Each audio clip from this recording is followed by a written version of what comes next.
Lovequake. Girls born after 2000 choose 80s men and leave older women behind.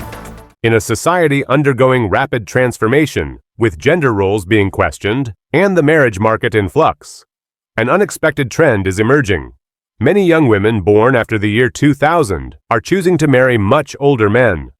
What's driving this new romantic dynamic that's stirring intense debate across China?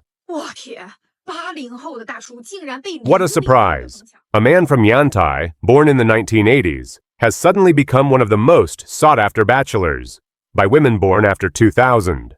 Not long ago, I shared his dating profile. He owns a house, a car, has savings, and earns about 350,000 yuan per year. The messages poured in, but what stood out wasn't the number. It was that many were 20 or 21 years old. They all shared the same mindset. We like mature men, responsible, experienced. We know they can guide us in both work and life. Young women are now shaking up the dating scene, and older single women are starting to feel left out. My cousin, born in 2003, began looking for a partner after Lunar New Year. I asked how much dowry she'd expect, and she said, "My mom says 30,000 or 50,000 yuan is enough. What matters is the intention." When I brought up house and car, she laughed. Who buys a house nowadays? Spending millions just to be chained for life to a block of cement. I don't want that. And a car? It's a constant expense. Fuel, insurance, maintenance. I'd rather take a taxi every day.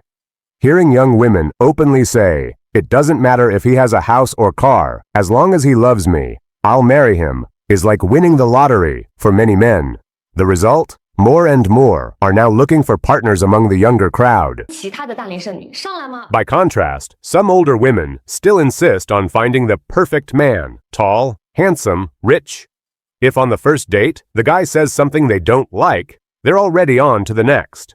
But does that perfect man even exist? And if he does, why would he choose someone older and demanding when he could be with a younger woman who's kind and down to earth? Some social analysts say it bluntly. Many Chinese women over 30 grew up on romantic dramas and Korean soaps, where the male lead is rich, charming, and entirely devoted. They expect the same in real life. But the truth is, those kinds of men simply don't exist. The root of the problem, according to some, lies in unrealistic expectations. I always say, you have to know how to prioritize. If you want a man who's ambitious and driven, he'll likely have less time for you and the family. If you want someone emotionally available and attentive, he might also be charming to other women. A man's achievements reflect where he invests his energy. If he spends all his time trying to please you, he probably won't get very far professionally. Those dramas where a billionaire is obsessed only with you, even if such men existed, are you really on their level? Among older single women, there's growing talk that men dating younger women just want to manipulate them. But my experience says otherwise. I know several men who married girls from the 2000s generation, and they're model husbands, caring, responsible, devoted to their families. They may not be wealthy, but they bring something more valuable: emotional security, loyalty, and commitment. Sadly, in today's society, the only thing people seem to value in a man is how much money he makes. Everything else, his character, honesty, affection, is treated as secondary. Young women born after 2000 seem to have realized, perhaps sooner than others, that fairy tale love from shows and stories doesn't always survive the test of real life. In an increasingly demanding and fast-paced world, these young women have chosen to prioritize emotional stability, maturity, and mutual support over appearances or bank balances. They no longer dream of castles, but of shared refuge. They're not chasing fantasy princes, but real partners to build an honest, if modest, life together. Meanwhile, others continue to wait for that perfect mix of beauty, wealth, and unconditional romance. Expectations rarely met outside a screen. Are we witnessing a deep shift in how relationships are understood, or is it just a fleeting trend fueled by social and economic uncertainty? Whatever the case, one thing is clear. While some still chase the ideal, others have chosen to love what's possible, and often find greater happiness in doing so. Crisis in Fujian. Entrepreneurs flee, streets empty, and stores shut down in Fuzhou. In the historic province of Fujian, once a cornerstone of China's economic miracle, over 10,000 micro and small businesses are now fighting for survival. Once home to buzzing factories, bustling markets, and lively streets, the region is now a silent scene of collapse, mass layoffs, broken payment chains, and entrepreneurs scrambling between banks and courtrooms. This is the portrait of an economic earthquake whose full magnitude is only just beginning to be understood. I've worked in finance in Xiamen for 8 years, and I've never seen anything so devastating. Orders have plunged by 60%. Profit margins are razor thin. Debt webs between companies have exploded. Business owners are racing from court to bank. The worst part, 90% of them have had their creditworthiness shattered. Like a wasp's nest that's been struck. Banks are hounding them mercilessly. Many are mortgaging their homes or taking out predatory loans just to pay salaries. Some are left crying alone in their factories at midnight. They're hanging by a thread between life and death. Is this just happening in Fujian? Or is it across China? A few days ago, a friend from Xiamen came back with a colleague who used to work in Fuzhou. He told me that starting a business nowadays is impossible. No customers, the young people are gone. Another friend said he's moved back to his village to live on the bare minimum, buy some meat, grow his own vegetables, pay just water and electricity. That's it. No more expenses. What's the point of staying in the city? We all came chasing a better life, and now we're paying dearly for that ambition. Fujian, a southeastern coastal province that once powered China's economic opening and symbolized the Made in China boom, is now facing its darkest hour. Textiles, footwear, electronics, furniture, assembled in 24/7 industrial zones across Fuzhou, Guangzhou, and Xiamen, were once the pride of the nation. But that former glory has turned into present-day desolation. On Kaiyuan Road, Xiamen's main commercial avenue, business after business is up for sale or already shut. Is this store being transferred? Yes. How many more are closing? Too many to count. Perfumeries, fast food joints, bakeries. Everyone's trying to survive with new licenses. But without customers, there's no future. In Fuzhou, store closures have become the new normal. At the Dongbai Mall in Fujian, many shops sit empty or unproductive. Brand uniformity, high utility costs, and skyrocketing rents have turned this once thriving space into a potential commercial graveyard. In Kengshan's Wanda Plaza, once a vibrant shopping and leisure hub, shops are being handed over en masse. Foot traffic doesn't mean sales, say store owners. It's all about the ratio of rent to revenue. A beloved restaurant with over 20 years of history closed its doors yesterday. A deputy manager of a local hotel chain admitted their revenue has collapsed. Rooms stand empty, and bookings drop day after day.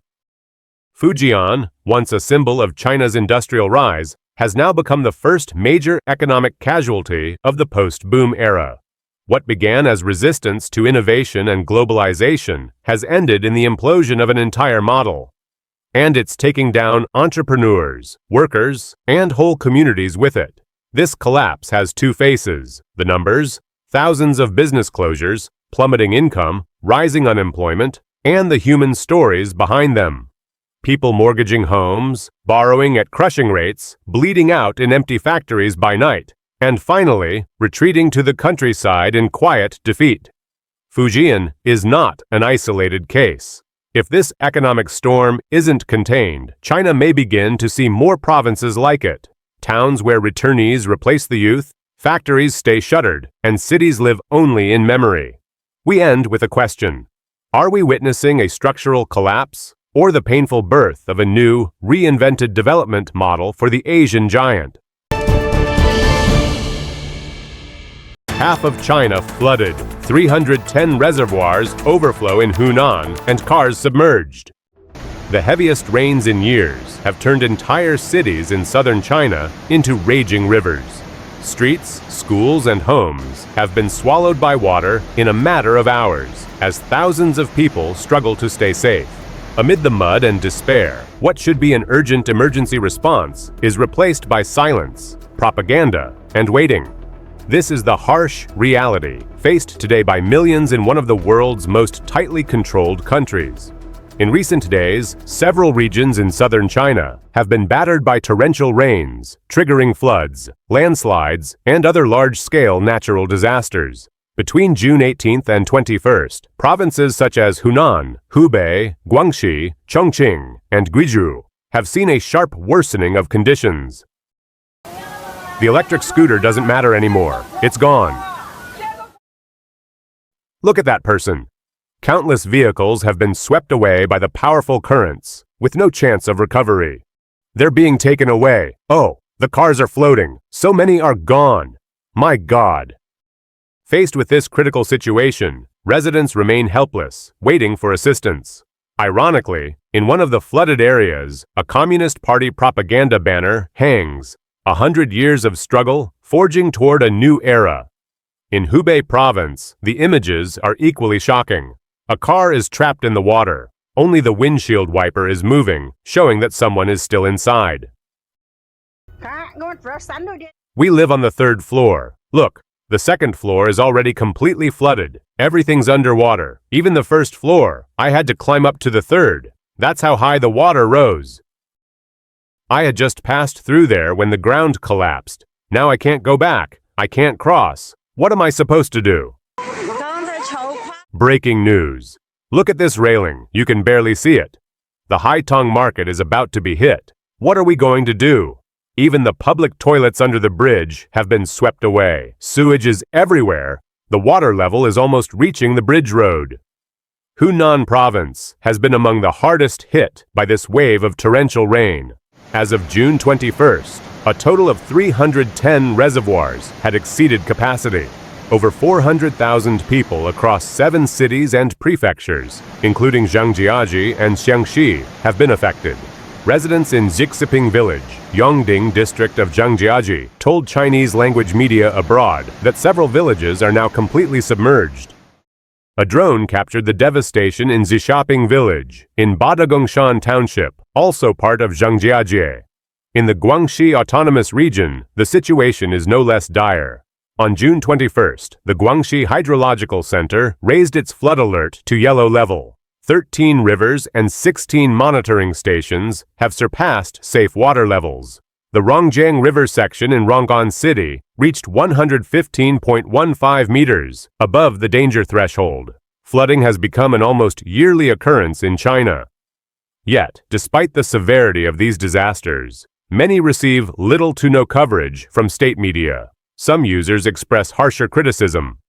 Does the party have money or not? Every global summit hosted in China squanders millions. Corrupt officials swim in riches. But when it comes to helping the people, suddenly the government has no funds and promotes self-reliance, demanding sacrifice from the people. They also denounce the total absence of the 7 members of the Politburo Standing Committee in the disaster zones. Where is the government's focus really? Instead of managing emergencies, it seems more concerned with digital surveillance, repression of dissent, online censorship, and expanding its influence abroad. These criticisms reflect the feelings of many citizens. In every disaster, the official narrative of love for the people loses credibility against the lived reality of those who've lost everything.